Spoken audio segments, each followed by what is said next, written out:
And we are back. Thank you, everyone, so much for joining us. We are still continuing the journey to the Snyder Cut. It comes out the 18th. Today is another day, a monumental day, because we are talking about a very significant film within this journey. It's one that I think will generate a very fun conversation, a very intense and passionate conversation. I think we're all going to either laugh, cry, get mad, piss, all that stuff, because we are going to be talking about the culmination, as it were, of this DCEU. And the culmination is, of course, the 2017 theatrical release of Justice League. So here we have some promotional art. But before we get into, anything else, I'm here with Angel and I'm here with Karate Brian. How are you guys doing this morning? Doing great, man. Just woke up and rushed to get into this because I knew I needed to talk with you two about this. I'm ready. I'm ready to talk about DC. Love DC heroes. I lost some sleep because, you and I were talking about Superman and Lois. That's right. Getting our thoughts out there. And, man, what an episode. What an episode of storytelling, of character, of dialogue. And, I just wish the movie that we were talking about, was even a hint of quality like Superman and Lois, but we'll see. We'll try to get through this. We'll try to get through this. For those who did love this movie, I'd love to know why. I'd love to have a conversation. Yeah, Brian, I want to find you. Why? So definitely, I gotta teach some sense into you. yeah, exactly. But hopefully we could talk about some things that are redeeming about this movie. I don't know what they are yet. That's what conversations like this are for. Wow. Yeah, it took him like a minute and a half to actually say the words Justice League. Justice League, yeah. How about you, Brian? How are you doing? I'm doing well this morning. I woke up, did my work and stuff like that. Made myself a delicious bagel and eggs, and I'm prepared. And it was more enjoyable than movie. Justice League. Oh yeah, way more enjoyable. Okay. Had some character development. Just because there were carrots in it. Yeah. Right. Correct. So, yes, we are talking about the 2017 theatrical release of Justice.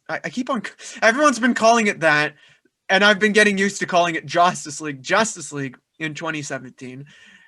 This is a movie that generated a lot of controversy when it came out, obviously. Before it was coming out, I remember being, relatively excited for it. I wanted the best that I could get from a Justice League film. I think that was all of us.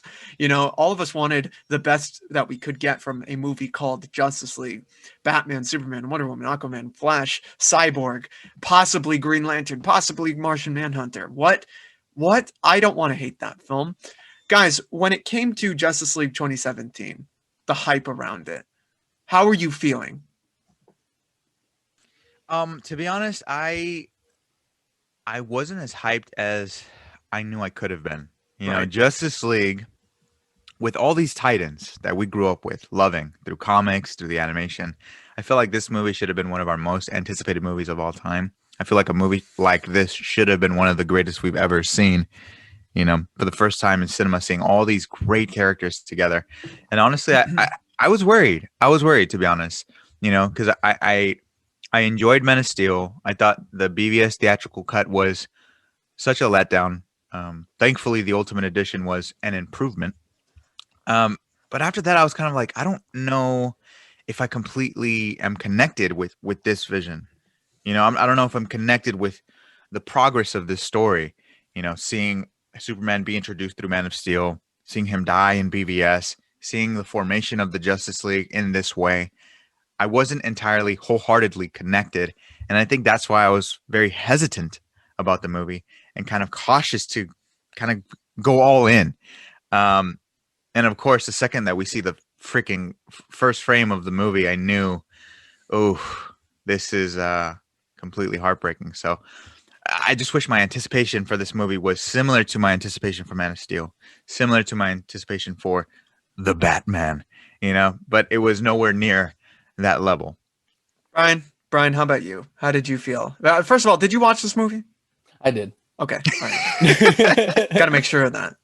because you know, So, why are you gotta double here? check. Why I'm in this conversation. I will say that by that time, towards 2017, I was feeling like this really big downpour of just tiredness of a constant brigade of superhero films, you know. Mhm. Um, and also from watching Batman vs Superman, I was kind of really disappointed in the way that DC was sort of going around. Of course, a theatrical version, not the Ultimate Edition. And I felt very, very weirded out by the whole situation and how they were sort of going on with this very darkish style, you know, and they poke fun at it all the time and stuff.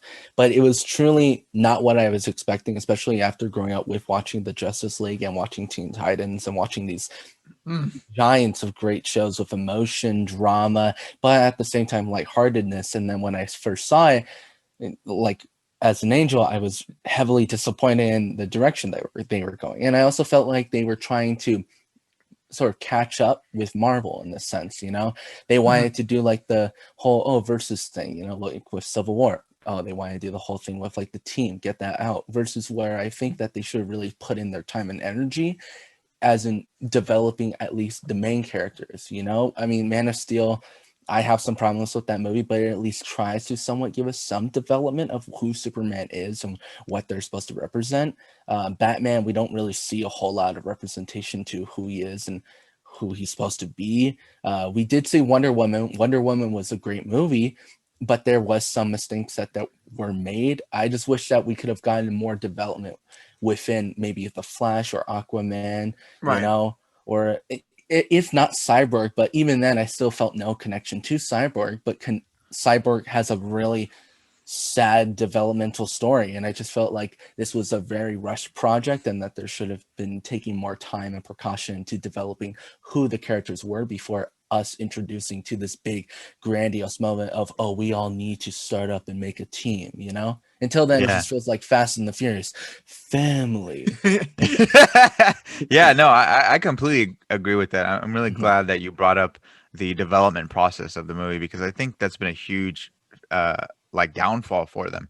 I don't think they really know what they're doing like behind the scenes. I don't think they have a plan. I don't think anybody's communicating back there. Mhm. To this day, we're hearing stories of like CEOs, we're hearing stories of like higher ups, you know, trying to sabotage the Snyder Cut and stuff like that. So it's like, first of all, I need filmmakers, I need people, the suits to actually be one with the director, be one with whatever they're trying to put out there. Because right now, I feel like all the conflict behind scenes is affecting the storytelling, and the storytelling is on a whole different level of disappointment. You know, I do feel that everything is completely rushed with these characters. Like 100%. You have the Justice League, you have all those legendary characters, and we don't really know much about them. They're just expected.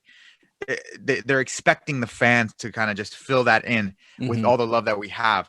But how Yeah, are we going to connect with our them prior if, knowledge. you know, we have that prior knowledge, we have that prior love for them, and it's expected to for us to carry that into the movie. But those versions of the characters that we love are nothing like the ones that we're seeing. So it's like, how could you even be?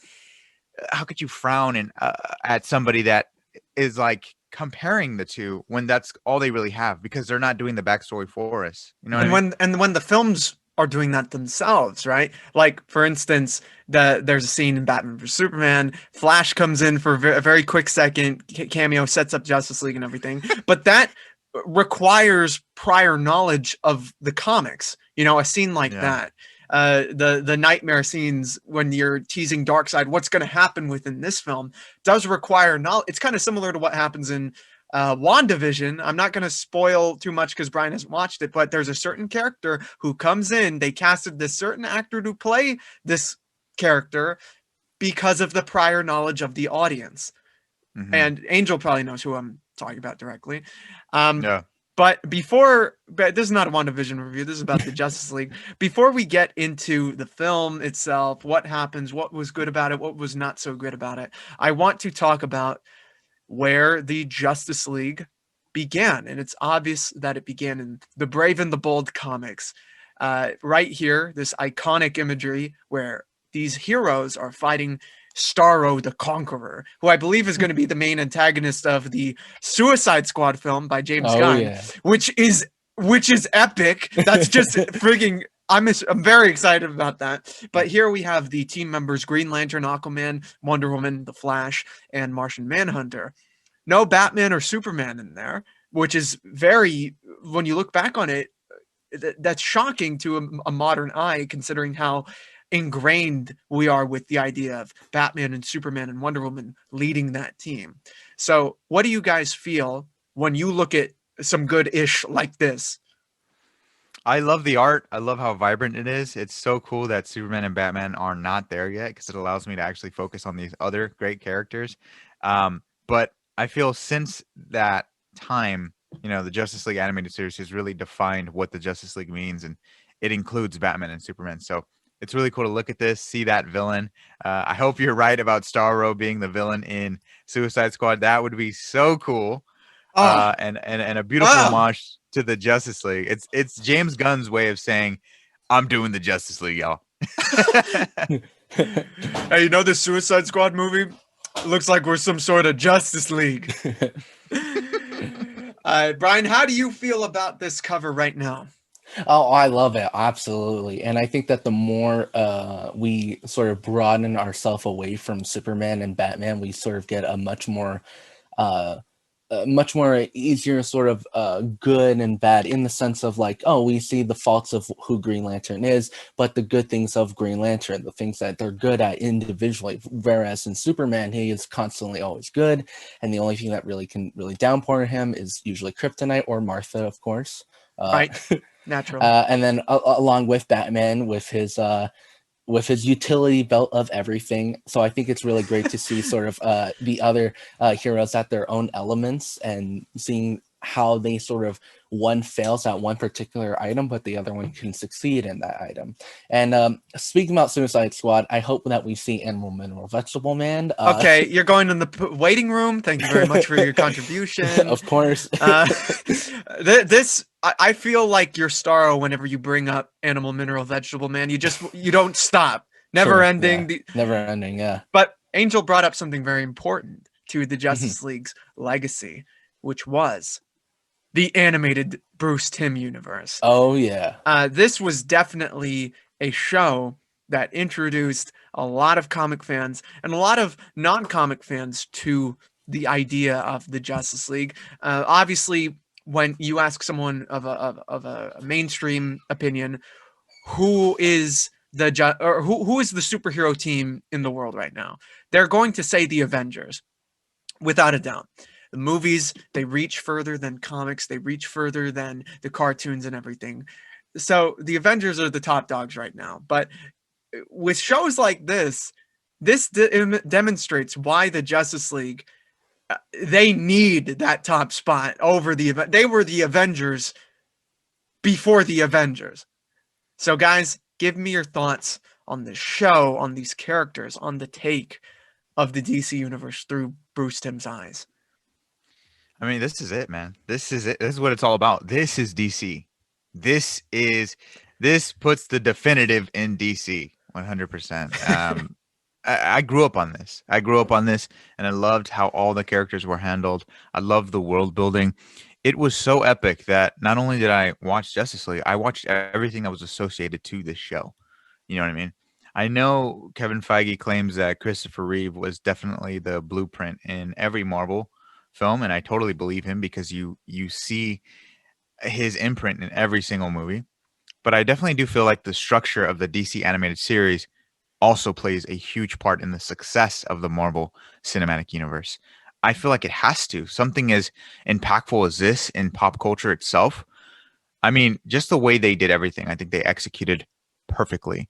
From Justice League to Justice League Unlimited to all the DC animated movies. This is definitely the benchmark in everything comic book.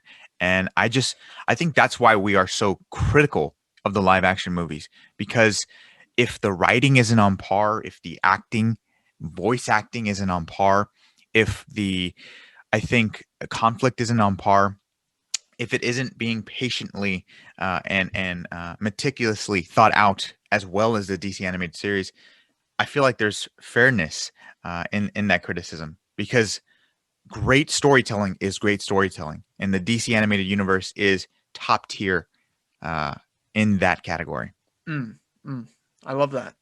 Brian, you are someone who is a bit younger than us, so you definitely grew up on not just this, you grew up on shows that are more recent. I think you've mentioned in the Brave and past, Bold. Batman the Brave and the Bold is one that you look up to heavily, which Oh, I yeah. understand. But was this ever on your radar? Oh yeah, this was definitely on my radar. I used to love watching this. Not as much as Brave and the Bold or other shows like Ben 10 and Generator Rex. But I definitely, when it was on Cartoon Genre. Network, I would when it was on Cartoon Network or on or what was it, DIX with the little robot and stuff like that, where Oh, they you make fun of. Toonami? Yeah, Toonami. There we Yeah. go.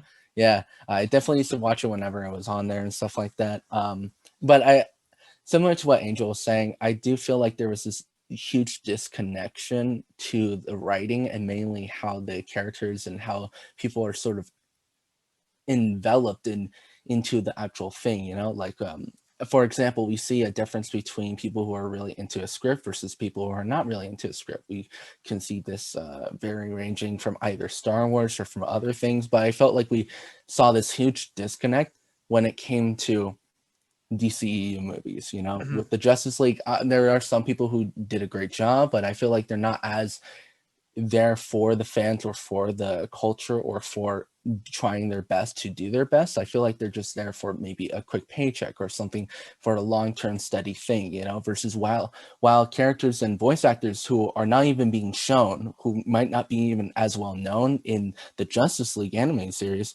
they're doing their darndest. You can actually feel that emotion. You can feel that connection with Hawkgirl, with Green Lantern, with all these Oh, amazing characters. You can feel that deep connection, that romance. Versus while there's references to some things within the DCU, it's plagued with either bad writing, bad character development, or just really sometimes just really bad acting in some areas. mhm. Well, I mean, this is how good a show like Justice League Unlimited is, okay? Mhm. It made you give a damn about characters you'd never heard of before.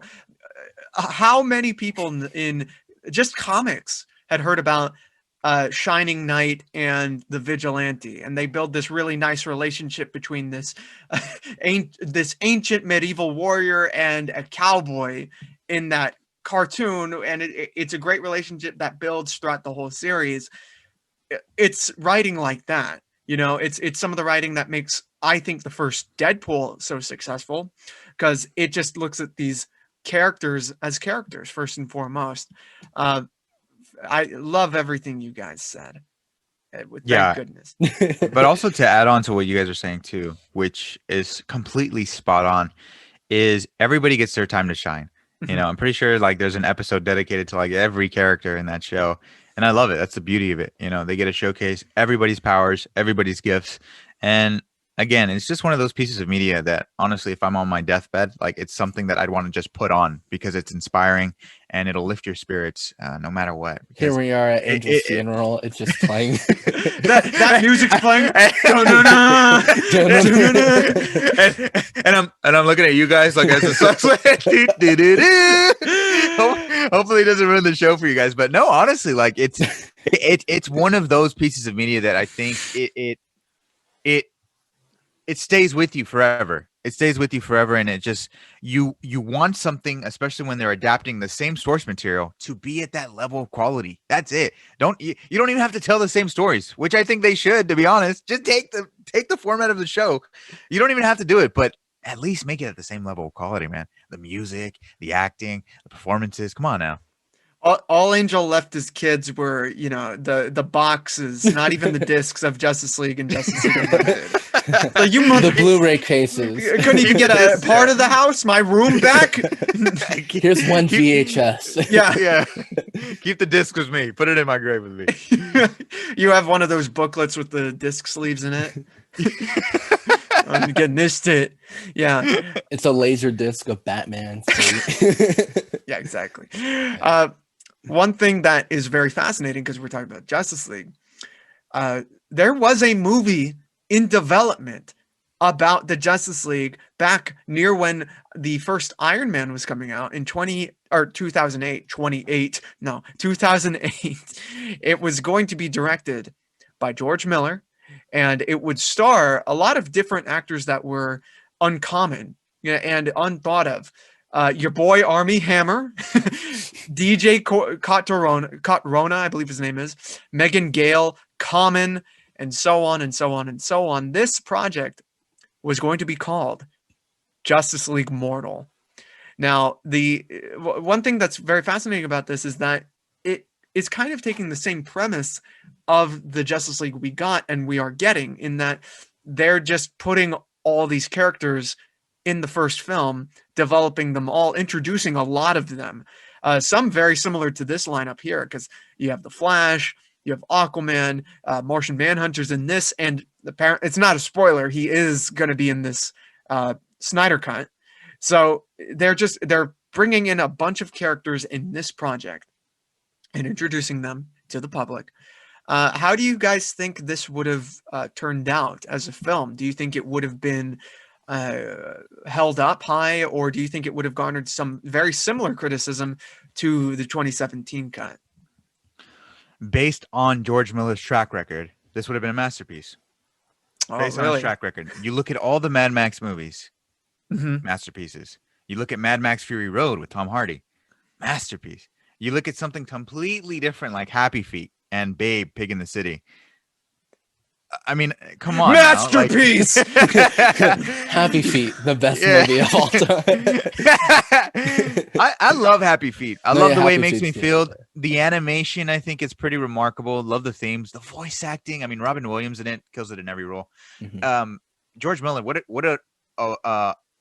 an amazing director, a goat, to be honest. I love George Miller, so I would have loved to have seen his vision here. I think the casting was pretty solid all around. Maybe, I mean, Common as Green Lantern is a little far fetched. I don't really see him as the ideal Green Lantern, but you put a great director in the director's chair, and most of the time you'll get a great film. Brian, do you know anything about this project, Justice League Mortal? I've never really heard about it per se, but just based off what you're telling me right now, I think it would have done pretty good. And I think it actually would have changed the way how we viewed as superhero films, especially during the time of when Iron Man was happening. That would have really changed the development of how Marvel would have done their movies from that on. And I think that would have had a major impact of showing us that Justice League is basically, well, the DCEU, if that would have happened back then, was the superhero movies, was the character development, while Marvel was still going to be in the back pedal of trying to catch up to them. But events happen. We got Iron Man. I'm happy that we got it and stuff like that. I feel like we should have gotten this, but I still feel like we should have more character development into something rather than just full on putting in a full project of said characters and said groups, because even though that we as the fans and as nerds and stuff like that, we know the characters, we love them, we've seen what they've gone through. As an open audience member, you yourself kind of feel like, oh, what is going to happen? Why should I care about this person? What relationship are they connected to someone? It's like knowing about history. You might know about who Bonaparte is, you might know who Mao Zedong is, but you might want to go a little bit more into depth on who they are as people. You might want to see about who they grew up with and how they grow up as. Well, I agree with that heavily. I don't think any project should be catered 100% to the fans. I think it should be able to be watched and viewed and enjoyed by anyone. I disagree a little bit in that it would have been a masterpiece. I hope that every movie is great, but after reading the script, I do think that it would have garnered some of the same criticism that the Justice League movie we got. The amount of characters, some of them not having much to do. There are some cool ideas in it.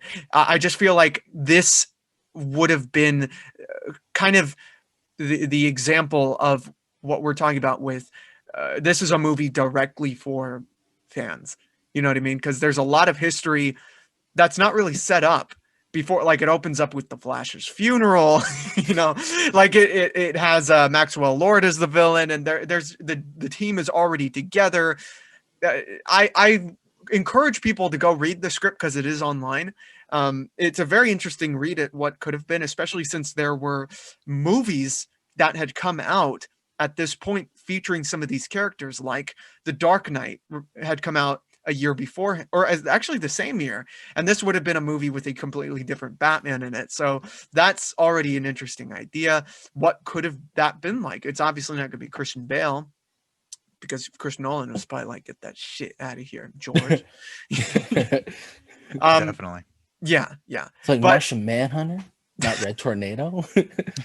Not Red Tornado. Well, let's catch up to 2017. Justice League is coming out, and at this point we had Man of Steel, Batman versus Superman, the Suicide Squad, and Wonder Woman. Now, the movie after all these is Justice League. Do you think that lineup is enough to lead up to this big team up that fans have been waiting for? No, ideally, I wish every character got their own movie because I think Mhm. they deserve it. I think they're that great that they can stand on their own. You know, even when it comes to Cyborg, you know, I'm used to having Cyborg part of the Teen Titans, but New 52 proved that he's actually a character that can stand up with these Titans. And you know, if they wanted to make him the main focus of Justice League, I just wish they would have established him a bit more, or he would have been the main focus and the main priority of Justice League to kind of help find those mother boxes and help defeat the villain and stuff like that. So no, I wish we got the full roster. I wish they all got standalone movies. I wish we were all able to be more attached to them so that Justice League, when they come together, has that same grand effect of not only the Avengers, but also that DC animated show. Because what does that DC animated show do as well? They establish those characters. You know, it doesn't matter if it's a cartoon. They establish the characters. They give us character with effective writing, fully focused on one individual. And when they come together, it feels like an epic group as one. So yeah, no, I wish we got everybody first established. It wouldn't have been them copying Marvel. No, that's how establishing characters work. You look at the blueprint of what came before. You set it. That's what setup is. Marvel didn't invent that. You know what I mean? I hate it. I hate it when people say that. To be fair, they did it best. They did it best. They did, like, who's the Dark Universe? I don't know about all that. Like Marvel, of course, they rewrote the book. They did it most successfully. But you look at the Justice League animated series. You look at Young Justice. You look at you know, even Earth's Mightiest Heroes. You know what I mean? Like those singular episodes before the eventual team up. I think it's just setup, and it's like I wish that would have occurred here. I'm pretty sure they wanted to go against the grain and be like, nah, you know, let's just throw them all in and then let's see how it goes. And they weren't really sure of how it was going to go. And of course, we got the end result, and it just it didn't work. It didn't work.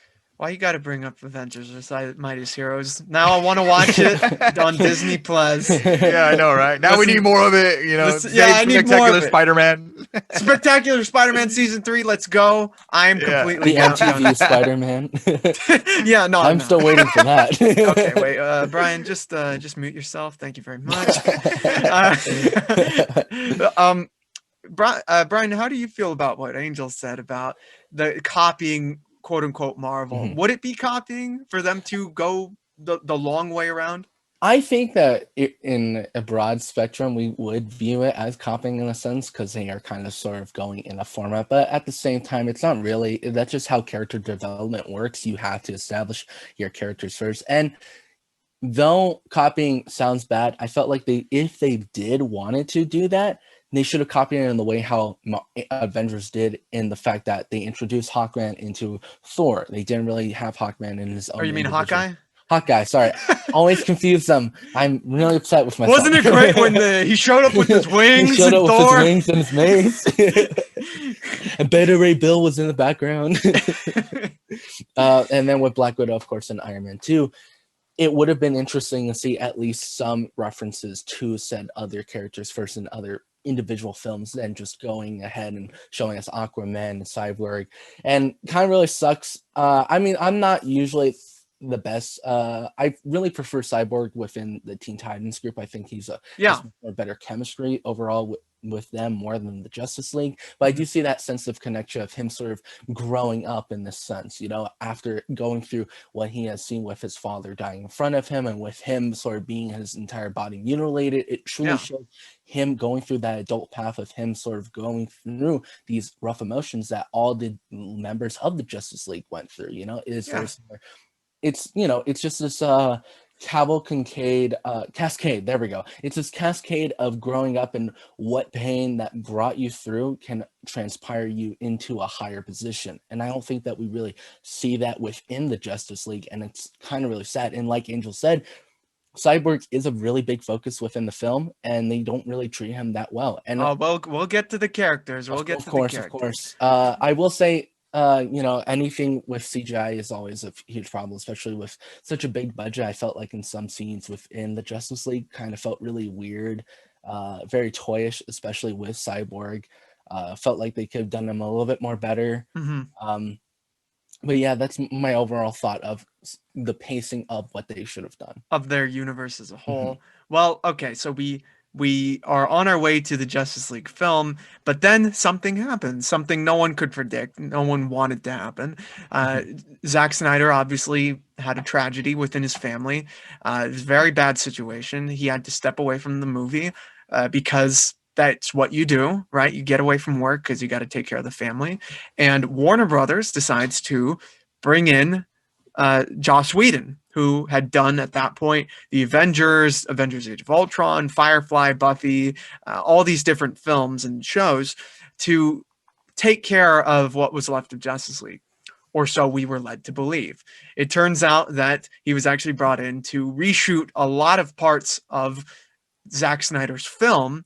He just completely change it because now we're getting the Snyder Cut where it's supposedly a completely different movie from what we got in 2017. So how did you guys feel when you first heard about this situation of Zack leaving and then Joss Whedon coming in? So obviously, you know, it was a tragedy. Mm-hmm. And I felt so sorry for Zack. Me as a fan, I wanted to ensure that he took care of business at home. You know, he was there for his family, and I salute him for being like Superman and dropping work, you know, dropping a multi-million production called the Justice League to go home and to make sure his family was safe. So I commend him for that forever. When during that time, when time had passed and we heard that Joss Whedon was coming in to you know, fill in the blanks, as somebody who loved Avengers, as somebody who loved what he's done in comics and stuff like that, I was honestly excited because I was like, okay, great. We're going to see a great example of collaboration of two different directors, and hopefully we get a really well polished product. Of course, that's not what happened. It's literally it's a movie I honestly promised myself during that experience I'd never watch again, and unfortunately that happened. What I think should have happened. We're going to watch it right now, actually. You know, Yeah, let me actually share screen real quick. We're gonna live stream it right now. Live stream the whole thing. What I wished happened, you know, because I felt like a lot of actually the blame for people disbelieving that there was a Snyder Cut was how it was being reported. Because one of those first reports that ever came out, I believe it was either from the Hollywood Reporter or Variety, one of the reports that came out literally said in the text as you read it that Zack Snyder had dropped out. He agreed to drop out, and he actually reached out to Joss Whedon to finish the film for him. You know what I mean? So we had this belief. We had this belief that, oh, okay, so it's not finished, and he reached out to. It's not finished because he suffered this horrible tragedy. He couldn't have finished it, and he reached out to a director to help him finish it. So for me, that was the story, because that's what we were reading in the trades, in the major trades that usually don't get things wrong. But clearly they were. I wasn't in those rooms with those people during this crazy time, and I wish I was, because then we would get a definitive answer to, is there a cut? Is there a finished product? Does he need more to work on? Does he have more ideas that he wants to add on? Because I'm all for that, and we have been for that. We wholeheartedly believe that directors should put their vision 100% on the screen. Yeah. It's why filmmakers like Steven Spielberg, Christopher Nolan, Kubrick are who they are. You know what I mean? They're able to conjure up a vision and put it up on screen in ways that we could never imagine. And that's the beauty of filmmaking itself. So I wish the circumstances were handled much better, especially because he was dealing with such a tragedy. I wish WB was able to pull the plug on it for a bit. And if Zach was still willing to work months after he was done grieving, that they'd give it back to him. Because at least let the man finish what you hired him to do, whether people like it or not. Yeah, I completely agree. One thing that is really bizarre about it is that one thing that I was like, okay, I'm excited too when I heard Joss Whedon's coming on, because of the report that Zack Snyder reached out to him. Then you see the movie and it's so clearly not that, because the styles are so different. The reshoots are so present. I mean, you'd imagine, like, if it's reported Zack called out to him, that means they're on the same page in terms of how this movie's being made. You see it, it's Frankenstein, the cinema. And I was picturing something in terms of collaboration more like The Adventures of Tintin, that movie that came out with made by Peter Jackson and Steven Spielberg. Yeah, same. Whew, I wish. There ain't nobody like Spielberg, my friend. Ain't nobody like him. Ain't no one like him. You look at a film like that, that is a collaboration of two legends done probably the best. Yeah, probably the best. It's a phenomenal film. Brian, how did you feel when you heard about this stuff going on? Joss Whedon, Zack Snyder, him leaving. What did you feel? At the first moment, I was sort of like, oh, well, that's very sad to hear and stuff like that. I hope that his family is feeling, at least can overcome this, and they can all come, at the end of the day and feel better and stuff like that, and sort of have their moment to grieve. And then along with hearing of another director reshoot, I was sort of not really skeptical. I was sort of just like, well, they're going to continue the film. Hopefully they just take from his notes, and that's what they do. And after watching the movie, I was like, well, is this what they really want to put out? Is this all that hard-earned work and stuff? And I kind of felt like after finding out about this whole release the Snyder Cut, I felt like it was really disrespectful for Warner Brothers to release something that wasn't truly what Snyder wanted, especially after such a horrible incident happened to his family, and for them just to rush the project, just to get some money. I felt like it was really a disservice to his name, and not just that, but to his family and to what he wanted to put out there as a real project. And instead they just wanted to put it out there, so I'm really glad that we're seeing the Snyder Cut finally. I think it's kind of really, I don't really like when big businesses really want to put out whatever they think is good, and then we find out later as the fans, is it really being bad? I felt like that with Valerian, a City of a Thousand Planets. I was really excited for that movie. When it came out, it was pretty garbage, and it's because of these really multi-company companies that are out here just trying to get a quick buck, versus letting the directors have their vision and doing what they need to do in order to create a great movie. Okay, guys, so how do you feel Warner Brothers decided to change the direction of the universe? It was obviously for something more lighthearted, because Zack Snyder's films are more based in a type of realism. How did you feel when you obviously saw the movie? It's obviously very different from what we were expecting. It was jarring. It was one of the main reasons why I find it to be a mess. You mentioned that it's basically Frankenstein. That's exactly what it is. You have two different visions colliding tonally. In the Star Wars sequel trilogy, you have the Star Wars movies being two different visions thematically. In this case, it's tonally. And you see the devastating effects of it. And honestly, it just did not mesh well at all. And because you could tell these two different visions were present. Sorry, one second. Hey, could you, what? I'm going to the 99. As we can see, Julius was being told his mom's going 99.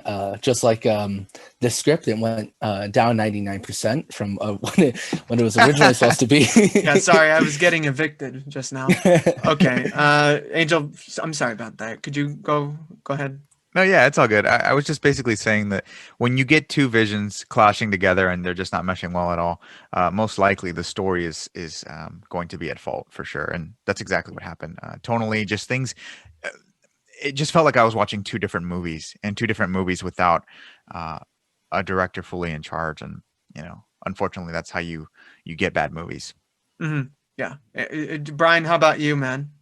Yeah, definitely. You can definitely sense the clash of what was originally going on first, and then towards the recuts and stuff.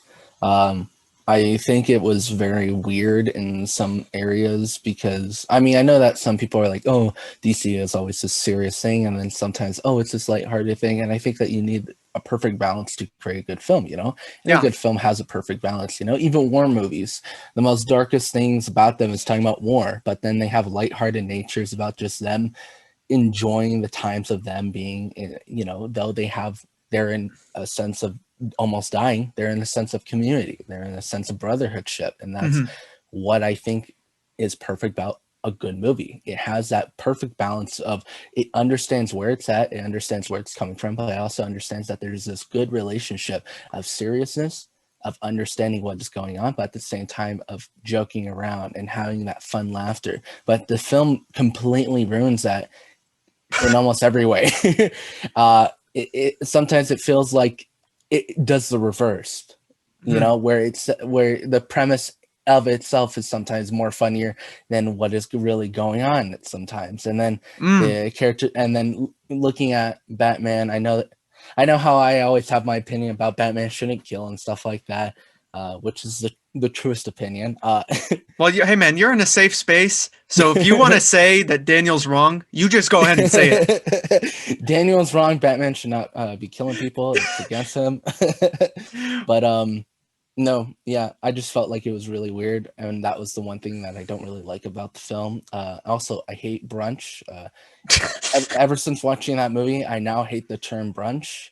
I also hate the term character development. Uh, I also hate Cyborg's character now. Well, let's talk about the premise of the actual film. Mhm. So, after the death of Superman, the regretful Batman unites heroes from all over the world to stand up to the oncoming threat of Steppenwolf. Obviously, Mhm. this is very basic Yeah, the log big line. gray villain. The big gray villain. I'm very curious as to how different that logline will be from what we're getting on the 18th. It seems like all that could be added to that is, and Darkseid also. Um, but we have yet to see the movie. So there's the premise. Obviously, it comes out and it is critically and financially just kind of destroyed. That month, Thor Ragnarok came out, and the unthinkable happened where it made more money than a Justice League film. And I mean, it's crazy because it's obviously Thor, not as big a character as someone like Batman or Superman, but there's a trust that's built throughout the films, throughout the Avengers, the story. People have been waiting to see it. And it's now a new take on it's kind of doing similar things to what Justice League is, in that it's a completely different take on the characters we knew to be darker and grayer. This is much more of a lighter and more fun type film, except this one works and that one doesn't. Why do you guys think that is? Angel, I was wondering if I could take this one real quick.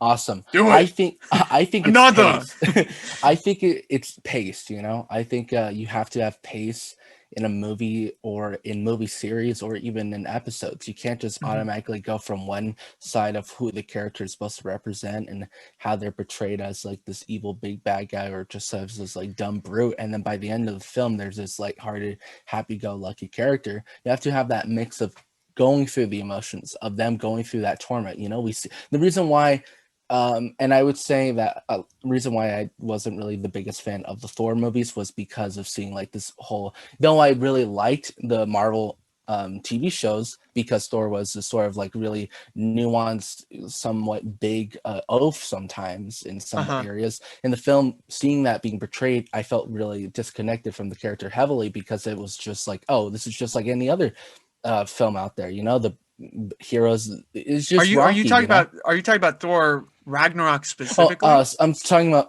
originally Thor 1 and Thor 2, of Oh, course. well, how dare you? I will not have you sully the original Thor that way. But then Angel looks like he's about to throw some Denny's at you. But then we see this big move. You know, we see what happens with his father, we see what happens with his mother, we see what happens with his brother and his love life, and we see how that sort of goes within those two movies to thus seeing Taika Waititi's version within Thor Ragnarok, us accepting it because we see why he is so emotional, yet we also see why he's so funny. He is laughing through the pain because he is in so much pain and in constant threat and in constant fear that he is not better or stronger than those who have hurt him before and in the future. Angel, Versus in Justice League. Oh, yeah. No, Angel, do you agree with any of what Brian just said regarding Thor's arc, why it was more successful than we saw in Justice League? I don't. I love. See. I You're gonna end up on Facebook tonight. I got hit with a Danny. I don't. But that's okay. I mean, the way that he sees it, I think it's validated for sure. But no, I think the way that Thor has been established in the MCU has been actually kind of remarkable. My love for Thor is at a level that it's never been before. You see his arc even in films that are not titled Thor. You look at his arc in Infinity War and Endgame. Absolutely beautiful. That's how you do character arcs. He realizes he's lost everybody, like his mother, his brother, his father, and he still is telling himself to keep his head up because the universe needs him. And it's like, wow, the durability that character has instilled within himself is just so beautiful to see. So no, he's one of my favorite characters in the MCU without a doubt. And that first Thor movie is a huge part as to why, because that's him learning how to become worthy. Right. Well, how does that transition from Thor 1 to Thor 3 affect the way people love that more so than something like Justice League, do you think? I think because there's like a sense of levity to Thor Ragnarok out of all of them. There's somebody who just loves who he is, what he stands for, and what he brings to the universe as a leader. There's that sense of levity. You look at something like Justice League with the vision that it was established with, Zack Snyder's vision. You look at Man of Steel, and there's no doubt in my mind, you watch those movies, and they are bleak. They are bleak, and they're bleak for a reason, because there is a sense of realism to it. There is a grounded take to it. But I can't imagine taking your younger siblings or your children to go see Batman versus Superman, and for them to be connected to it, because there isn't universal appeal to those movies like there are Avengers or Thor Ragnarok. There is no universal appeal. There are mature themes in these movies that I think would fly over somebody like a kid or a teenager. Those themes would fly over their head. Their brain is not fully developed yet to be able to critically analyze what they're exposed to. Yeah, well, it's kind of similar to what you brought up is kind of similar to the Star Wars prequels in that George Lucas was on record saying these are movies for kids, right? But then you got trade routes, you got politics, you got all these really heady themes that a kid isn't going to see a Star Wars movie for, because they're not thinking about that at that point in their life. So I feel like there's a cool parallel there. And I'm thinking about Gungan biology, actually. Yeah, no, that's just you, Brian. Don't worry about that. So before we get really into what doesn't work, I'm very curious for you guys what you think does work in the movie, in the theatrical cut. There's got to be something. For me, I have a couple of things here. But what do you think works? And I'm going to start with Brian because he probably has an answer before Angel does. Actually, I'm kind of conflicted. I don't really think a whole lot really works. You don't think anything works? I don't really think mostly anything works because like we've been discussing, it's a mix of two different visions and two different directors. One that went through a horrible traumatic experience, and then another one who was just brought in by WB. And it's sort of like this tainting of something that's beautiful, of like a artistry, and something is just being splattered on there. There's no real sense or rhyme or reason behind what something makes sense. And I think that's what the film is, Maybe there is something that does work within the film. Maybe the character Flash, the reason why he is funny, I guess, maybe. But even then, I feel like Flash is still just this very shallow comedic character, just like most of the other characters who have this very shallow, dark, deep yet comedic, brief light to them. But then they are then further explained within their own individual films. But I felt like that's the wrong way to do it, you know? Right, yeah. Well, Angel, how about you, man? Did anything work for you in this film? I don't know, honestly. It's been a long time. Like The I said, same one. I've only seen this movie once. It was in theaters, and honestly, like I told you, I vowed to never watch it again. Uh, Damn. because I just could not believe that they actually were able to prove something like that. The reshoots were just an absolute abomination. Uh, I was embarrassed. I was embarrassed to be a DC fan watching that movie. It was just so disrespectful to me as a viewer. My love for these characters is beyond anything, and it's like for you guys to do this, unacceptable, unacceptable. How could this happen? How could a Justice League movie make less than Thor? Right. How? How can this happen? Never again. Never again. It honestly made me. He said with a vengeful fist in the air. You know what I mean? Like, I just couldn't believe it. I'm honestly trying so hard to think about something redeeming about this movie, whether it be the writing or the costumes. Even I thought the costumes were okay. You know, there's nothing flashy about them. It was probably honestly, it was probably the way that those costumes were lit in and definitely the brightness. They recolored the film, so Yeah, that probably has a lot to do with why those costumes do look a bit weird. Like especially the Yeah. Batman one. Like the Batman Oh, one yeah. does look like it's like squeezing his head, like he can barely breathe. So I feel like that is probably. Uh, Unfortunate for the costume designers because they were designing them for a specific type of setting. You know what I hmm mean?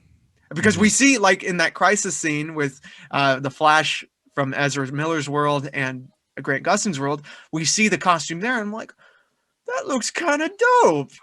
That cut looks pretty dope, you know? yeah, yeah. But anyways, I literally don't know anything. I thought the villain was atrocious. I thought the characters were hard to connect with. I thought the writing was just awful, awful, awful. Probably the worst we've ever seen Batman, to be honest. Um, Mm, well, Everything about it just was not working for me. well, is okay. That's an interesting point. You're talking about the writing is awful, the characters are atrocious, and all that.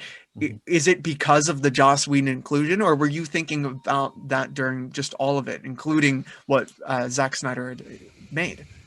I think it's both. I think it's fair to say because the both of them didn't mesh well. It's both visions are at fault. You know, because not one stood out to me. You Hmm. know, the flaws just completely overshadowed anything that I think was good about that movie. It was just so hard to watch it. Well, did When you you watch it mention? when you watch a great movie, it's supposed to make you forget that you're watching a movie. You know, Right. whether you're watching a blockbuster, indie, whatever, you watch a great movie and you're in for the ride in the story. You watch this and I see the reshoots. I see all the delays. I see the miscommunication. I see all the horrible stuff that happened behind the scenes come to light, and it's like this is just awful. Right. Right. Well, I remember being in that theater and I was doing my best to make it the best time that I could during that because I was like, you know what? They gave up, so I'm not going to really look at this analytically, you know? So when something like the Flash running to Superman and Superman looks at him, I'm like, that's fun. All right. I don't care. Whatever you people say, that's pretty fun right there. He's running up to Superman, who comes up recently resurrected, and Superman looks at him like, "Bitch, you thought?" And then you get a pretty fun moment. So I thought that was pretty cool. Little moments like that, I was like, oh, I'm okay with that. Them racing to save people. There's a point where he saves like a whole truck of people, the Flash, and then Superman's just to the Superman side comes with in the with whole. a whole building. Yeah. I was like, yeah, yes, and you know what? I don't care what anyone says. I actually got kind of hyped when I saw him come in, say that dumbass line. I like truth, but I'm also a big fan of justice. I was like, yeah. Look, I know I sound like an idiot, but I'm okay with that. Yeah, I'm look, okay with you that. have a Justice League movie that makes me hate the word justice. You know what I mean? It's like it failed on all levels, I'm also a big and fan of never justice. again will I watch it. Never again will I watch it. And thank God the Snyder Cut is coming out because if it is an improvement, I'll be happy. Well, hey man, at least Superman was acting a little bit like Superman in that. Come Man. on, come on. And I You get, and I, don't I want get, to deny that. I guarantee it will be an improvement. You know what I mean? Because the first frame of Justice League is Superman and that just cringy like found footage of him from like a kid. What does the world mean to you, or something like that? And just Well, oh my child. the CGI on his lip is just, I would say, yeah, absolute rewatching it, I absolute was like, I don't atrocity. know why people were talking about like the CGI lip. I didn't really notice it, and then rewatching it, I was like, my God, How did you not can see notice it. that in the I theater? just never noticed it. No, I didn't watch it in the theaters. I Crazy, watched dude. it at home. Oh, okay. When we were in the theaters, that was actually pretty astonishing just seeing it up there. Like No, but super- rewatching it again, I was like, oh my God, this lip is awful. Do you bleed? I can't tell you the way. You will. You know what I mean? No. Yeah. So the greatest thing about Lois Lane. But did y'all say reshoots?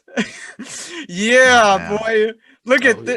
this is cinema right here. One of the most This is cinema. one of the most bizarre ones was definitely this portion in the when we introduced the Oh my God, I know. I The haircut. remember seeing that Man, look in at the that theater. crimson chin. I was like, oh my goodness. Oh my good, like this is actually kind of bizarre. You get a little the other scene right here. It's much harsher lighting. Just they're trying to recreate the shot and everything, but it's just so like, yeah, this is not it right here. This one kills me over here on the side. I don't know if you guys can see it. Yeah. I was Ben gonna Affleck. say, in that first reshoot right there, he kind of looks like he's about to sell me some cookies up in Which the one? front. This one? No. Go to the reshoot right next to it. Yeah, he looks like he's gonna give me like a business transaction right Oh, there. Jesus Christ! Come on now. Yeah. Okay, wait, this one. It's like, welcome to my home. Yeah. So right here is pre Justice League Ben Affleck, and this is post Justice League Ben Affleck. You know, it is actually kind of bizarre. That was to him look at. getting ready for what was it, Vice? Going to Arby's. I mean, Oh come no, on. Arby's. Yeah. I hated every single one of these. Right. It just God. Oh man, look at that one right there. Oh, I like that teeth right there, man. Yeah. I always love It- watching the Witcher smile. Yeah. It's crazy. It's crazy because when you're watching the movie and you see that scene between Flash and Batman, that one was the most, I think, noticeable one. This one right here. And they had the audacity to actually include a reshoot like that with Ezra looking completely different, man. Completely What different from happened? in the face, the haircut, everything. Even his attitude in that one scene. Yeah. Yeah, he's talking. Yes. This is the one where he's talking about brunch right here. Yeah. And by the way, I just wanted to mention that right here, this looks like a Beyond Two Souls face model. But anyway, He's about to press X for Sean right now. yeah, Sean. Sean!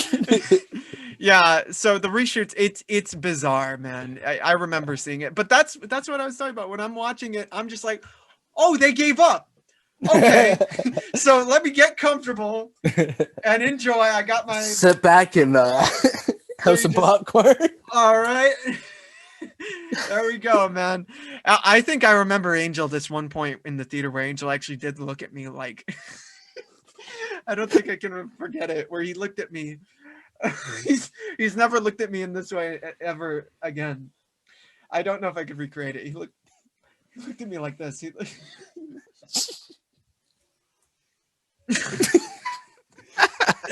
Over his girlfriend, just looked at me like.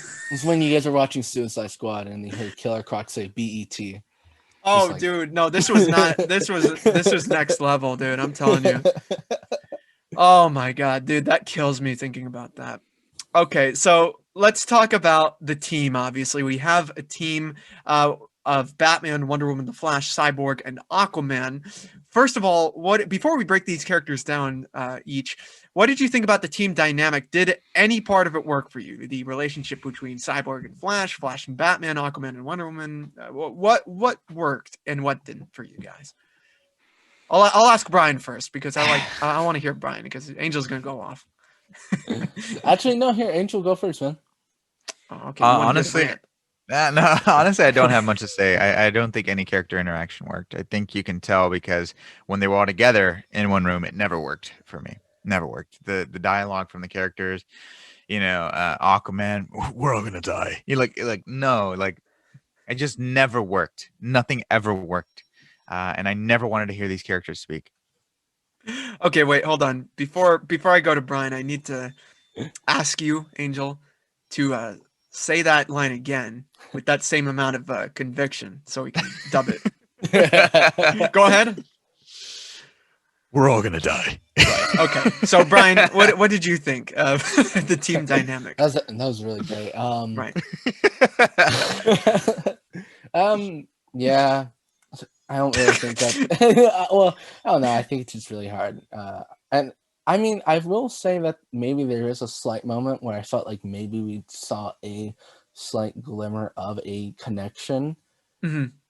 I would Well, say what moment was the that? very end with Batman and Superman. I feel like it was very close to sort of Batman being like, "Oh yeah, why did I kill this? Why did we kill this guy? Why did I fight him? Why did I fight him?" Yeah, but otherwise from that, I don't really have a big motive. And then maybe in the beginning, you could say there was a slight connection with Diane and Batman and stuff like that. But even then, it was so.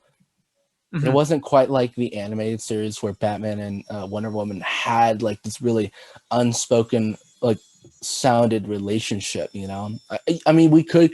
I feel like we Slightly might romantic. get there. Yeah, exactly. I feel like we could get there within here. I just feel like there needs to be, I don't know.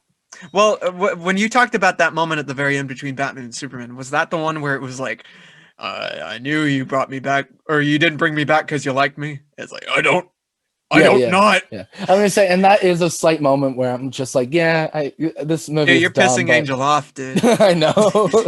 We both are, man. I don't not like you. I don't not like you. At this point, Batman is just this dumb idiot. Well, I mean, that's kind of what he's been. This version is like, I'm gonna fight Superman because I don't like him. My leg. also that scene. My eyes. You look at every scene, every interaction. It's like, it's just so. It's just so dumb. It's so dumb. You look at the scene between Batman and Wonder Woman, and I think Batman, Bruce Wayne, he's like, "Is that what Steve Trevor would think?" or something like that. He uses Wonder Woman's greatest trauma against her, and it's like, Batman would never do something like that. You know what I mean? And what a dick, Bruce. What a cringy scene. Oh my God, that's phenomenal. I'm actually looking for something's definitely bleeding. Oh my God. Oh my God. Oh my God, that's funny. Save one. At least save one. At least save one. At least save one. Justice League is basically the sequel to superhero movie starring Drake Bell. Oh, I would pay for Justice that. League's Batman reminds me of like College Humor's Batman. Oh, Batman by Pete Holmes. Yeah, but that's who he is. That's actually Where's perfect. The drugs? That's so perfect. Where's the brush? But we totally had sex. It was disgusting. It's better than you, Bane. It's better than Bane. Okay, let's talk about. I mean, we're talking about Batman. Let's actually talk about Batman in the film. Yeah. Here he is. Oh yeah, the big bat. So Batman. This the is set, obese bat symbol. I won't forget it. So this is set after Batman vs Superman. Batman is feeling very regretful of being an attributing factor to the death Batman of Superman. is in his feels. Yeah, he's feeling it. He's listening to Billie Eilish. Well, so what do you guys think about the idea of Batman feeling regretful, filled with more optimism in a way, and going to create the Justice League? Brian, you take this one first. Dumb. I'm gonna be blatant. I think it's really dumb. Like, I'm not a big fan of Batman versus Superman. It's also, I feel like the premise doesn't really make any sense. Similar in the way, but not quite. The reason why Civil War works, and I know that there's a lot of complaints about Civil War where it's sort of like, oh, it's just a small bickering banter that becomes like this huge infighting. It may at least make sense because it's sort of like taking responsibility to their actions of like trying to do crowd control, making sure that no one outside of their district is hurt. But it's also very hard because it's the world. You're going to have, there will be casualties and people might have to be fine with that, or people have to ensure that there is a safety net, and with this it's just infighting of fear, and that's the one reason where I feel like it could have worked within Suicide Squad, but it didn't. They were fearful because of Superman, but Superman is not really there anymore, and there's no real reason to sort of fear Superman. The Suicide Squad together. Yeah. And so I felt like this was a much more better paced Suicide Squad in some way, So do you agree with that, Angel? No, I think this is the worst DCEU movie that they put out. I think I don't think it gets much worse than this. True. Don't tempt fate. Don't tempt fate. Don't try him. Yeah. Because at least there are some great moments in Suicide Squad. For example, I love Deadshot. Oh yeah, scenes with Deadshot are amazing. Yeah. Okay. So, and by the way, I just have to do this. My leg! Oh my god. Okay. Pass me the cocaine. Yeah. Look, Julius, bring up that image real quick of Batman and allow me to share the screen so I can show everybody the drastic difference between these two visions. Wait, hold on. Let me do that real quick. I gotta go. Okay. It's gonna show like Christian Bale getting his back pulled out by Bane. Yelling on the set. Yeah. So you look at that Batman. I mean, just look, guys. Film is a visual language, and tell me these two Batmen are the same. Tell me they're the same. Tell me they're the same. Which one? You'd be lying to me. You'd be lying to me if they were the same. Yeah, I didn't see anything. I cannot see the other Batman. He wasn't born in the darkness. Wait, are you guys able to see it? Stop for a quick frame. Yeah, go ahead. for a second, Yeah. Look at that, guys. Yeah. Just look at that. That right there is the Batman. It's probably my favorite shot, actually, of Ben Affleck's The Batman. I love him coming out of the shadows. I love him rising up, during Superman's death and feeling that hopeful spirit that Batman has to contain within himself. And then you just look at what we got in Justice League, and it's like unacceptable. This isn't okay. Yeah, unacceptable. Yeah, no, that's messed up. That's pretty messed up. Another character we had in this film who had a big hit earlier that same year was Wonder Woman. Diana Prince herself. Earlier, she had the Wonder Woman movie to set her up properly. It's kind of not really doing a Marvel thing, just a smart thing in setting her character up until the big team up movie. What did you guys think of Wonder Woman's part within Batman Justice League? I thought she was okay. I thought everybody at best was okay. I thought her and her film was stronger. From the themes to the dialogue, to her power, showcasing her power. That was definitely my favorite appearance of hers. In Justice League, I just thought it was serviceable. And it's because of the material that she was given and also the reshoots that she had to be a part of. Yeah, I certainly hope she has a bigger and more integral part within Justice League, the Snyder Cut, because you see her going to the ruins, looking for Darkseid, sees a spear and all that. So it does seem that she has more influence within that story. Brian, how do you feel? I really liked her sort of main appearance in Batman v Superman. I thought she was sort of like this very truthful justice seeker and stuff like that. She's really there as a balancer of the forces of stuff. In her own individual movie, though I have some criticisms about it, I think that she did an amazing job. I really like the visuals within said movie. Within this, not so much. They kind of really take this really this really nice and perfect character, this well-balanced character from the other characters before, and then they sort of really just blend her along with this very jokey shallowness, Yeah. Well, see, that's what you do with Wonder Woman. See, makes sense. It's not like she had her own movie. Now we got to talk about your boy, The Flash, Ezra Miller's The Flash. Barry Allen, the fastest man alive, who runs Oddly. So Brian, what did you think when you first saw Ezra Miller as the Flash in Justice League? I thought it was annoying and I hated him. Oh, okay. All right, Angel. How about you? That's it. That was quick. I like it. Call me the Flash. No, we will not call you that. Yeah. How about you, Angel? I'm just so used to these heroes being so certain of themselves that whenever we don't see it on screen, it's just such a shame. Such a shame, you know. What makes these heroes so beautiful, and this was so perfectly expressed in Superman and Lois episode 3, you know, and it comes from even somebody who doesn't even have powers yet, Jonathan Kent, the son of Clark.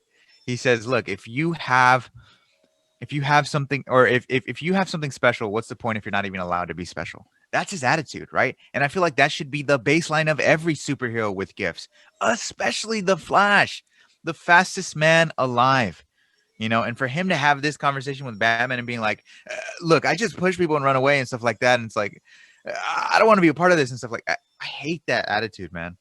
I genuinely hate that attitude from one of the greatest superheroes of all time.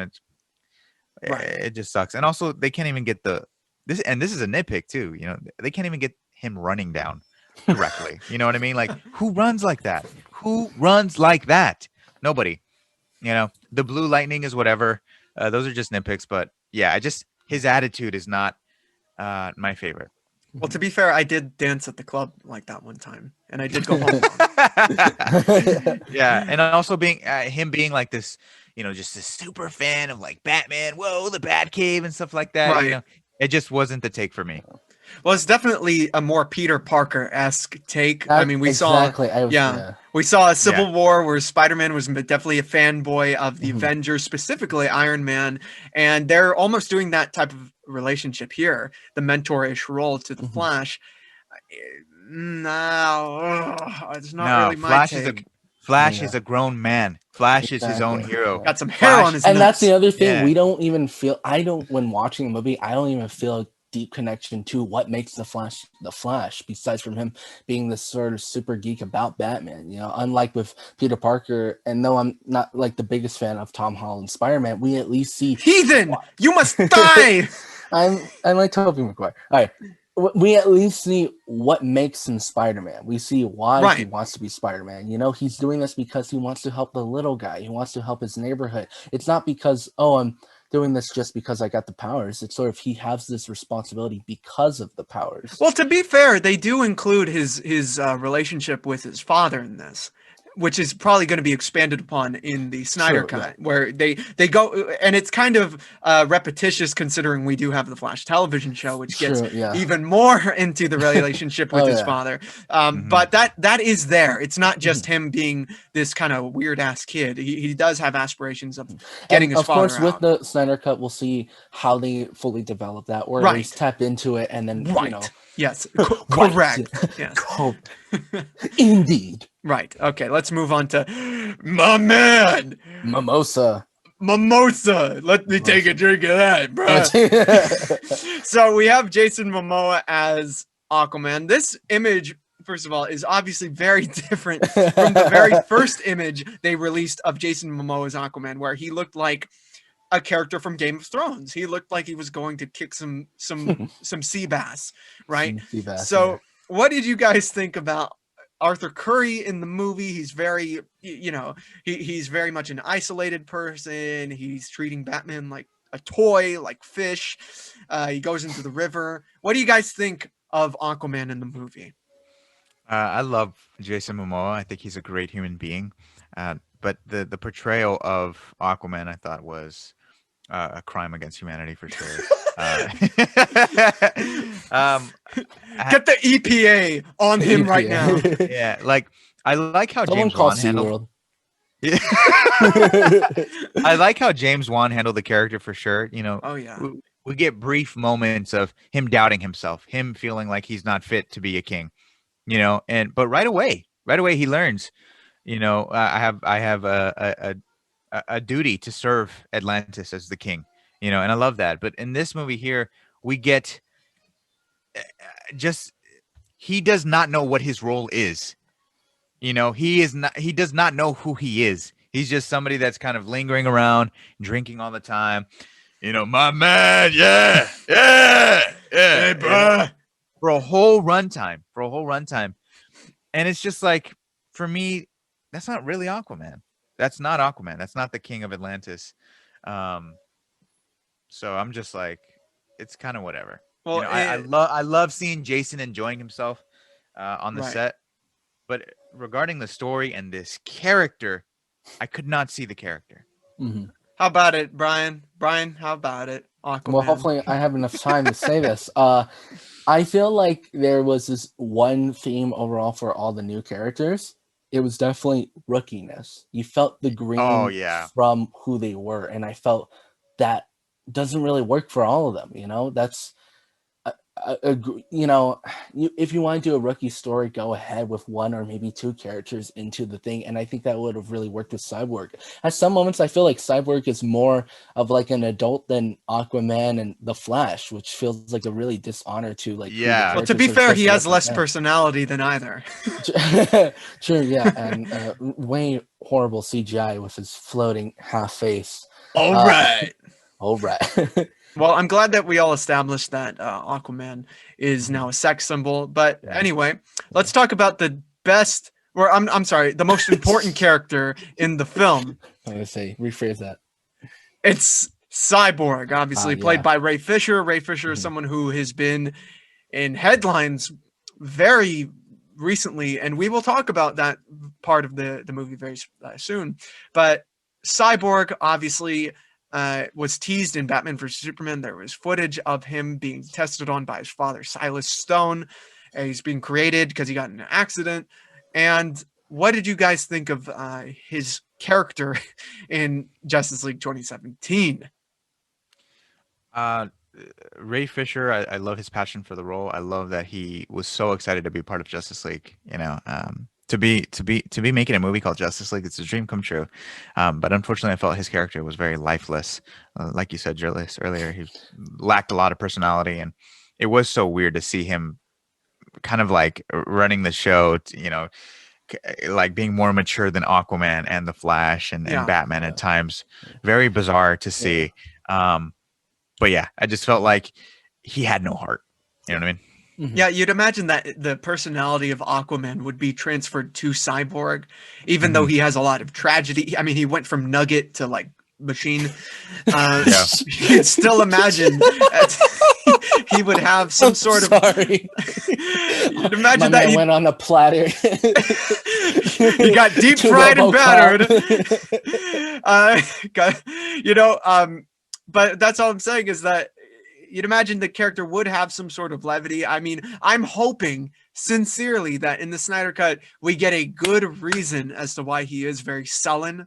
I mean, his backstory is tragic. It is tragic. Star football player gets in this accident, turns into this mechanical device of a person.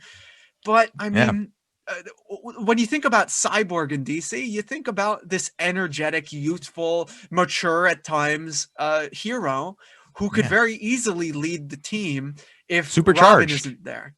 Exactly, supercharged. Brian, what did you think about this?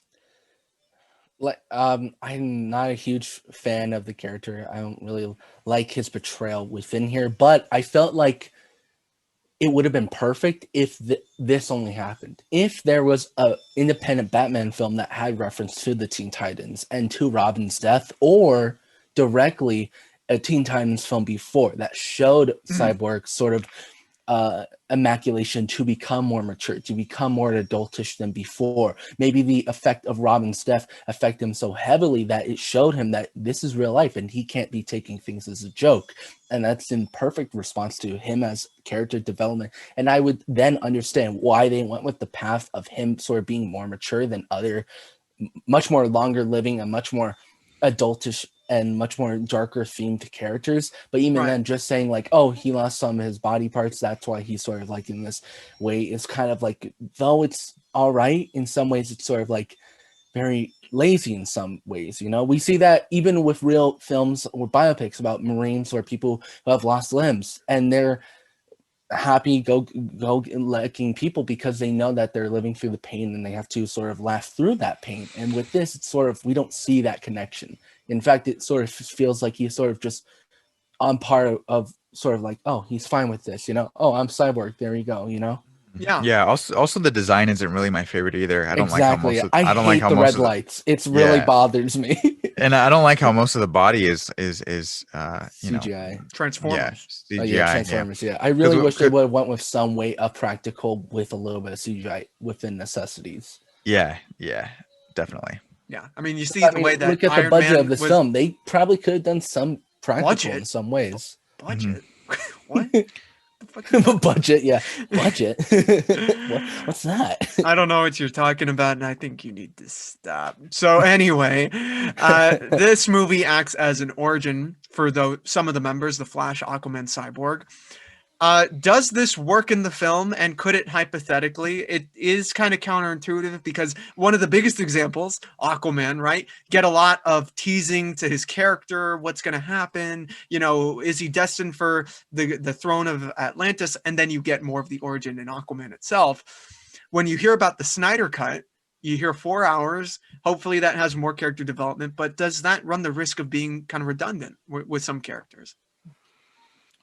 Redundant with which characters? Well, like for example, Aquaman, right? We're probably going to hear more about Atlantis, see Mera again, go under the sea, re-experience introducing Atlantis to us, but we have Aquaman now. I don't think that it will be redundant. I think those ideas have already been established, knowing what would come next. So hopefully they'll just flesh out more of what we've already seen, of what we've been already introduced to. That way, when we see Mera and Aquaman in Aquaman, we're not thinking, oh, this was their relationship. Because when you see them show up in Justice League, and when you see her show up in Justice League, I don't want it to seem like they're talking for the first time. You know what I mean? I want that relationship to be established as if they've been together for a while or they've appreciated one another. So I don't know. I want them to flesh out everything more. Yeah. If you're given a 4-hour runtime, you better use every second to flesh out everything. Exactly. Brian, how do you feel, man? I feel the same way, but I do feel like could be some slight redundancy, you know, because there's already been an independent Aquaman film, so you know, people might be like, oh, well, they've already explained this in the film and stuff like that. But then, even then, we can't really, you know, say that's really redundant because that is the beginning vision of our sort of first in depictions of what and who Aquaman was supposed to be and how that was supposed to be portrayed. And it was supposed to come out before Aquaman. Exactly. And so I guess we'll see. We'll just have to revert our minds back before watching Aquaman, before watching every other DCEU movie, and then fully understanding what was the vision from before supposed to look like back then. Man, that's crazy to think about, man. But it's true. It's true. Everything you yeah, said very was much true. is. Yeah. Well, it's time to talk about your boy. Animal Steppenwolf. So, okay, we have the Snyder Cut one over here. We have the one we got on this corner. Yeah. So, Steppenwolf obviously is a character, the main antagonist of this theatrical cut. That may not be the case with this new version we're getting, but the character is obviously there to tease Darkseid. And we don't see Darkseid in the theatrical cut. We get like a tease to him and everything. With this cut, do you think it works that we don't see Darkseid? Is that the right way to go, or let's just fucking go full on out? Darkseid, the New Gods, Apocalypse, it's all coming to Earth in the first movie. How do you guys feel about that? Seeing the post-credit scene of BVS, the Ultimate Edition, where you get to see a glimpse of Darkseid, it felt like a science fiction horror film, and I really liked it. I really liked the way that Darkseid looked. I also liked the look of the New Gods in the comics, but for Snyder's take, I was like, oh, okay, that looked appropriate. That looked terrifying, and I can't wait to see the Justice League go up against this monster. So I like the idea of this kind of like servant coming down for Darkseid to collect the mother boxes and to help transport Darkseid and all his forces to the world to take over and to conquer. But then you look at the end result and you look at this character. He is so bland. His lines are completely dull. His CGI looks absolutely abysmal. What a terrible, terrible villain. and completely two-dimensional. There's nothing beyond just, I'm here for Darkseid. And unfortunately, that's how you get just disappointing villains. Yeah, well, I'm curious as to how different this Steppenwolf character will be in this new cut we're getting. Obviously, we see him going to Darkseid. It's not really anything different. It's just more stuff. We already knew that he was serving that character in this theatrical cut. Now we just see more of that. So I don't know how layered the villain will be comparatively. Brian, how do you feel about that? Well, to sort of piggyback back on what Angel was saying earlier and to your first question, yeah, I would have to say I really like that we're going to be able to see a little bit more of Darkseid, because in the same way how Avengers worked on showing us Thanos and stuff like that and snippets, it worked because it was sort of representing that Thanos is the end goal, right? He is the end game, but he is not even though he is the end game, every film isn't focused on Thanos. It's focused on events that leads up to Thanos. That's why we have small little tidbits. With Darkseid, it seems like we are going to be seeing everything that is about the Justice League, and the movies that will be eventually coming after will thus be about the events about Darkseid, because we are seeing so much about who he is. That is the end game, and because they're showing us more of who he is, it's leading to sort of his hands being placed into certain things. He's like, oh, I want this enemy to face them, I want them to face them, I want this fight to happen. While in Marvel it wasn't sort of like that. It was sort of just like small events that led up to the big thing. So I really hope that we get to see this sort of right hand into there. And then I really like the new redesign of Steppenwolf. Hated the original. I hate big dumb gray enemies with horns. It's lazy, it's stupid, and though he is kind of like in a very shiny silver, and he does kind of look really reminiscent to the first enemy in Thor 1, it's at least something, it's you can be like, well, that looks like Steppenwolf, or that is a great depiction of who Steppenwolf is supposed to represent, this very intricate sort of space alien sort of like that. But before, it sort of just looked like a weird gray demon monster from Goosebumps, and I didn't really feel a big connection. None whatsoever. Yeah. No. I thought the parademons were pretty cool. I like the design and the transitions, though. I'm very curious how this is going to be. I'm just playing. Wrong. I'm just playing. Honestly, the only time the parademons looked absolutely horrible was that opening where you could tell it was a reshot of Batman on the rooftop. Yeah. I would say that the peak was during when I was talking about like the collection of the wars with man versus was when one of the men get turned into a parademons, and you just see that cool little transition. I thought that was pretty sick. But otherwise from that, I agree with you. Yeah. Well, get ready. You get 4 hours of that shit. So anyway, let's talk a little bit about this situation that was going on with Ray Fisher, because this is a very interesting part. I feel like the background behind Justice League 2017 warrants a documentary of its own. It's just really fascinating, and there are a lot of still unanswered questions. Angel, do you know anything about this situation with I Stand with Ray Fisher? Accountability greater than entertainment? What can you tell us about it? Honestly, I just wish they would make a documentary on this, and I'm sure there will, because I think us as fans, since we are consistently involved with this as we're anticipating a movie, we need answers. We need to know exactly what happened. Again, it is one of those situations where it is so difficult to really know the truth. You kind of just have to go with your gut. You can trust Ray Fisher, and you can stand with Ray Fisher for sure. I believe anybody who's being abused, harassed, victimized, they deserve justice, right? So if that's the case for Ray, I hope he gets the justice that he's been seeking, because I believe it is unfair for higher ups to completely tarnish his career just because they want to make a quick buck. You know what I mean? Yeah. So I just hope everybody can get answers. And it's so difficult. I think it's so difficult for everyone to have a certain position on this, when there are so many people involved on a set. It is unfortunate to me that I don't see other actors who were there on set, like Gal Gadot or Jason Momoa, Ben Affleck, Ezra Miller, come out and be like, hey, we are going to stand with Ray Fisher as well. You know, I feel so sad for him if they really aren't standing with him and they aren't agreeing that, like, hey, Walter Hamada, Joss Whedon, Jeff Johns, they all contributed to disgusting behavior. Because if that's the truth, then they're not really his friends. You know what I mean? Like I can't imagine myself ever being on a film set and me seeing something that is like intolerable and not saying anything. You know, that's not me. That's not who I am. If I see something that's inappropriate, if I see something that's not cool, I'm gonna let that person know. No, that's not happening. You know what I mean? So it's Yeah. like, I just wish they could fix this dilemma. I just wish they can deal with this dilemma already, because I'm frankly tired of it being involved in the anticipation of the movies. I want to see a documentary on this for sure. I love that Ray Fisher is 100% willing to cooperate with investigators and stuff like that, because there are people on the opposing side that are not. So it's like, I'm trying to get answers here.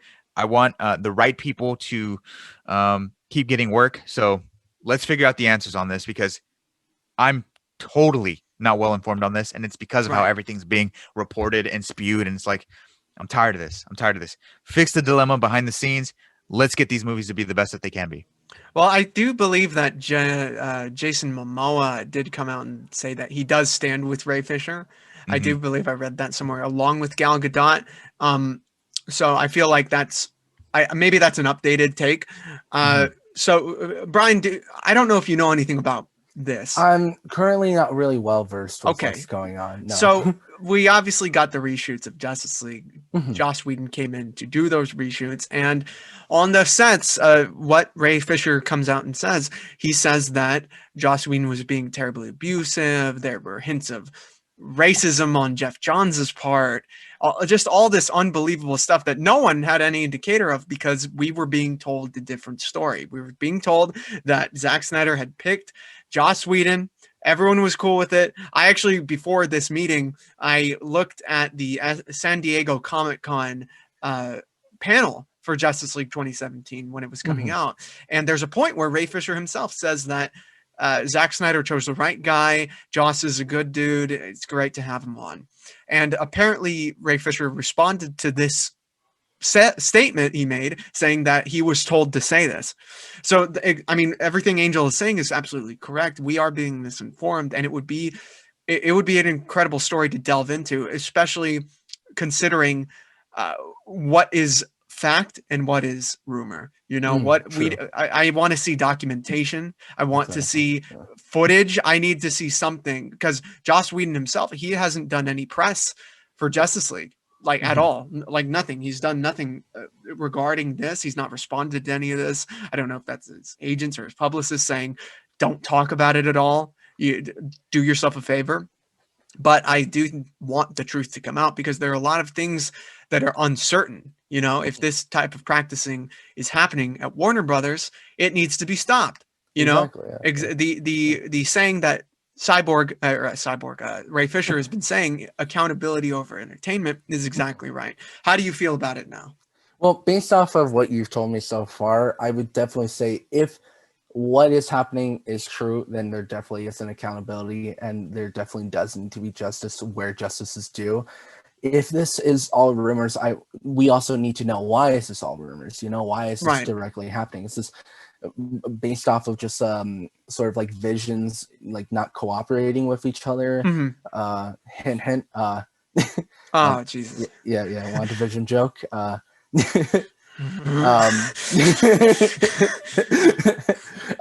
And I definitely would say, if it is true, we need to find out. We need to nip this in the bag, and we need to figure out, and we need to help what is going on. And if this is false, we need to figure out, why is this false? You know, I think this all comes down to, what is the truth, and how can we get there, and in the most simplest way, without both hurting people in the way and hurting the wrong person, and making sure that we find what is at fault. You know.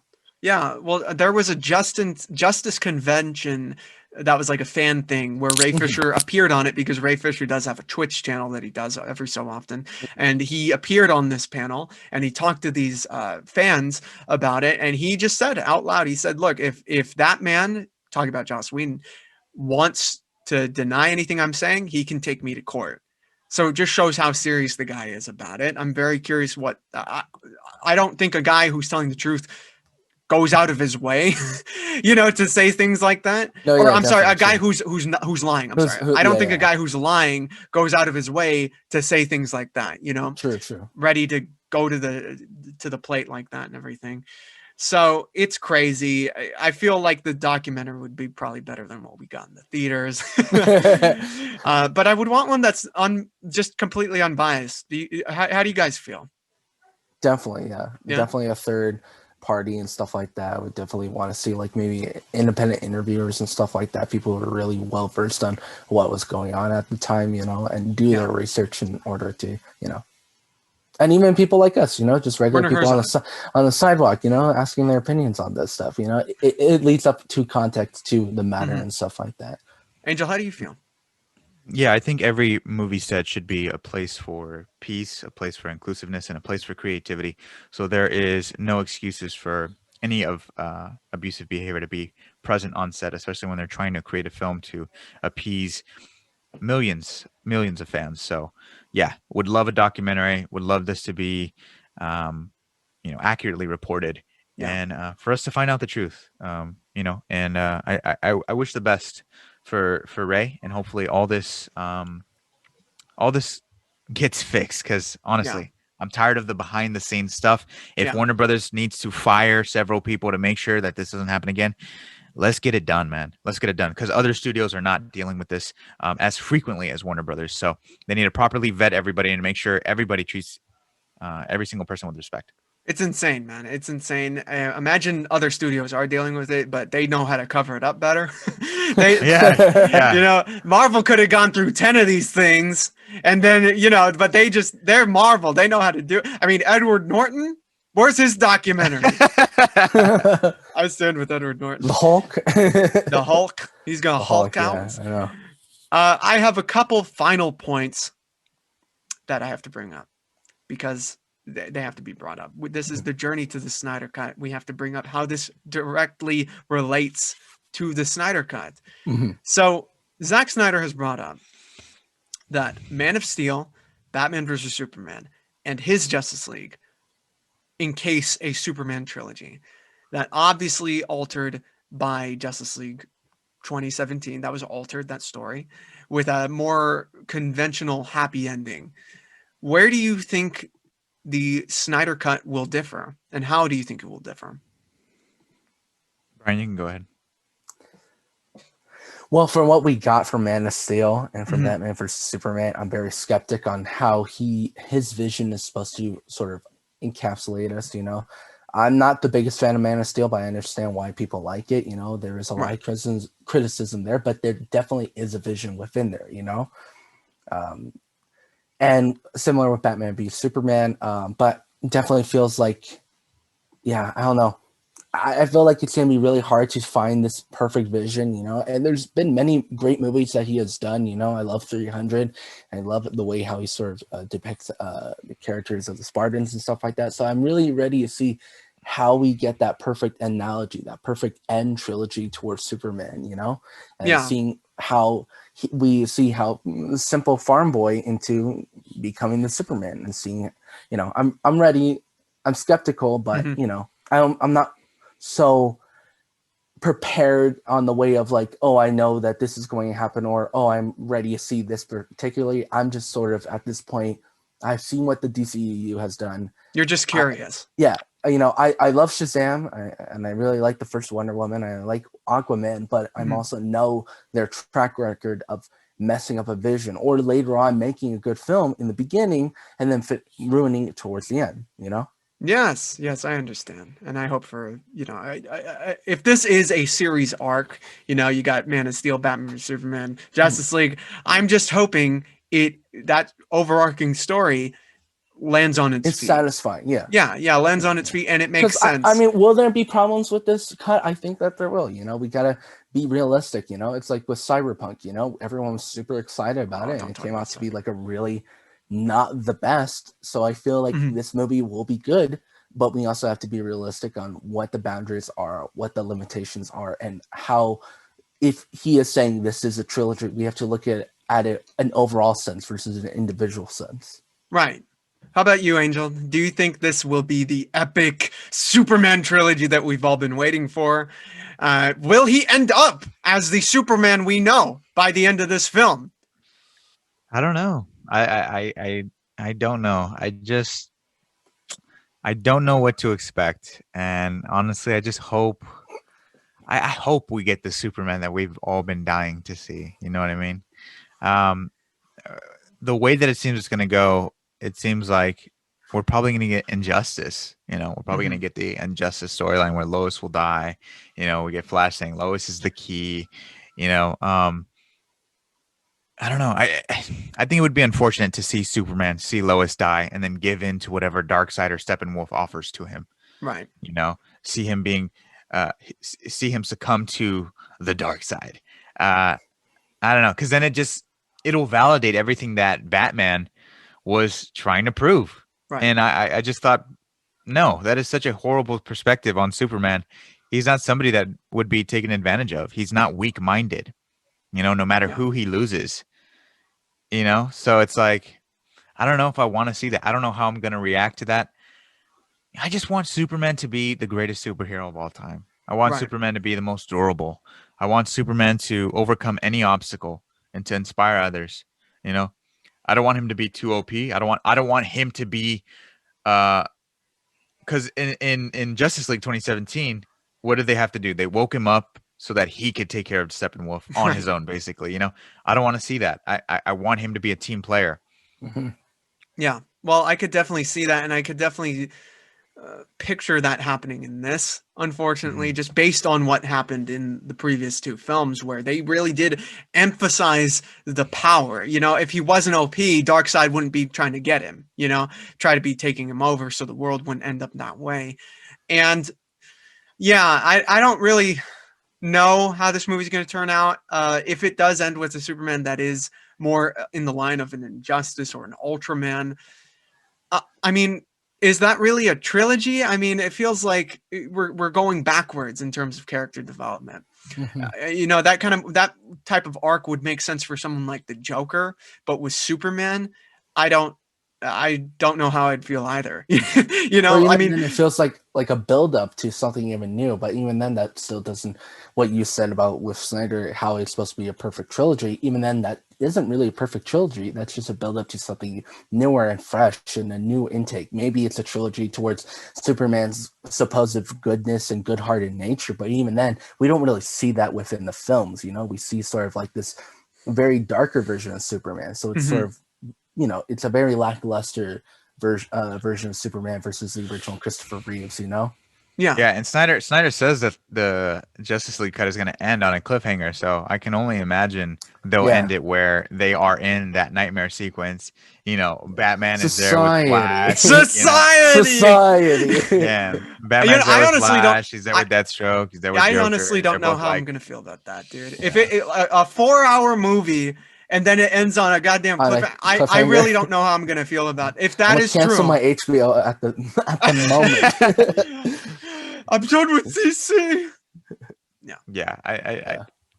But I'm hoping it works out well. Because even though The Force Awakens ended on a cliffhanger, I love that movie a lot. So it literally a cliff at the end of that movie. I still enjoy that film. Yeah. No, but okay, guys, we talked about Justice League. Is there any final point you want to make? Any lastly things you want to say regarding Justice League? I'm hoping for the best. I hope it's not too late. I hope that DC will shine again like they used to. Brian, how about it? I hope that we find this perfect balance of both Marvel and DC. DC is very much having a very rough point towards their beginning of their career. We definitely see films that have been very much outshining a lot of the newer Marvel stuff, like Shazam. Great job. Aquaman, though there is some complaints, I thought it was a really great film. Of course, the first Wonder Woman is still a great film. With this new Justice League, I hope I'm not skeptical or giving any hope about it will be good. I know it will be good. I just don't think it will be like the best. Maybe it might be the best DCEU movie, but nothing can be Shazam so far. So we'll see how that goes. But I think I'm most excited about is a pace where the DCEU will match up to Marvel to the point where we will get a crossover film. Well, that'd be nice. I don't know if I would be down with that. If we got a Marvel maybe versus 2028, DC film, Yeah. and then Ben Affleck starts to come back. But also, here's the thing too: if Justice League doesn't turn out, to be as great as we think it can be, I've already moved on. I've moved on already, and the I'm Joker, so happy. the Batman, they're still coming out. Hopefully, Exactly.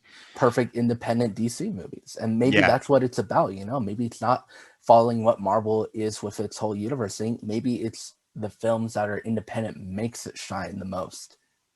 Yeah, totally. I completely agree with that. I mean, I think they will catch their stride when they once realize that it's really the directors and their visions that can, and in a collaborative effort, everybody talking together, that they can really establish something special. Even with their standalone projects, you get Todd Phillips, Joaquin Phoenix to star.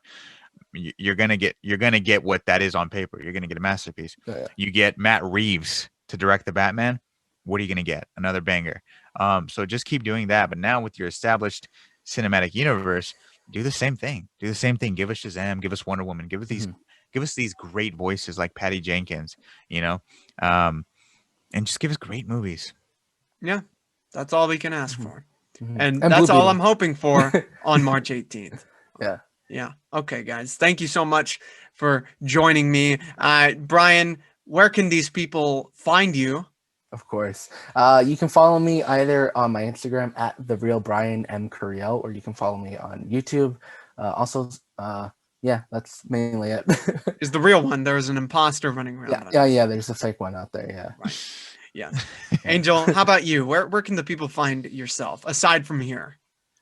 You all can find me on Twitter at GoatMoviePod, and also my personal at Blu-ray Angel. You can follow me there, and we'll engage about movies, television, comics, pop culture, anything that we're passionate about talking about. And you can find me right here talking about DC and films and comics and whatever else there is. If you subscribe, please subscribe. If you do, you will get us to our next goal of 10,000 subscribers. And at that point, we will have enough of an army to fight and destroy Darkseid. And the Joe Rogan podcast, of course. Right. We are the second we do biggest not. podcast No. out there. I'm muting you for forever. Goodbye. And for the love of God, please watch Superman and Lois. Keep it on the air. Please Yes. do that. All right, guys. Thank you so much. I'm Julius. That was Brian. That was Angel. Goodbye.